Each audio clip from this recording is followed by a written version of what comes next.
রোজই তো দোকান থেকে এরকম কচুরি কিনে খান, বাড়িতে একদিন বানিয়ে দেখুন, ভালো লাগবে। প্রথমেই কচুরির ময়দা মাখানোর তার আমি এখানে নিয়েছি কিছুটা কালো জিরে এবং কিছুটা জোয়ানকে ম্যাশ করে দিয়ে দিবেন, তারপর স্বাদ মতো লবণ এবং রিফাইন তেল।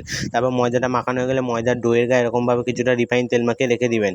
তারপর এখানে পুর বানানোর তার আমি নিয়েছি ছাতু এবং বেসন, 3 চামচ ছাতুতে 1 চামচ বেসন। এবার আপনারা যতটা নিবেন, তারপর কিছুটা স্বাদ মতো লবণ এবং কিছুটা পরিমাণে হিং দিয়েছি। এবার এইটাকে অল্প অল্প জল দিয়ে ভালোভাবে মাখতে হবে পুরটাকে।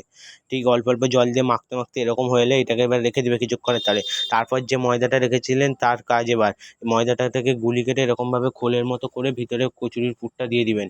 দিয়ে আমি যেমনভাবে বেলছি আস্তে আস্তে এরকমভাবে বেলে নেবেন, বেশি জোরে বেললে পুরটা বেরিয়ে যেতে পারে। তারপর কড়ায় রিফাইন তেল দিয়ে দিবেন, রিফাইন তেল গরম হয়ে গেলে একে একে কচুরি ছেড়ে দিবেন। দেখবেন প্রত্যেকটা এরকমভাবে ফুলবে, একদিন বানিয়ে দেখুন। এরকম লাল লাল করে ভাজা হয়ে গেলে একটা পাত্রে তুলে নেবেন। আমার এখানে সবগুলো এখন ভাজা হয়ে গেছে, আপনারা দেখতেই পাচ্ছেন। এবার আমি খেয়ে বলবো কেমন হয়েছে।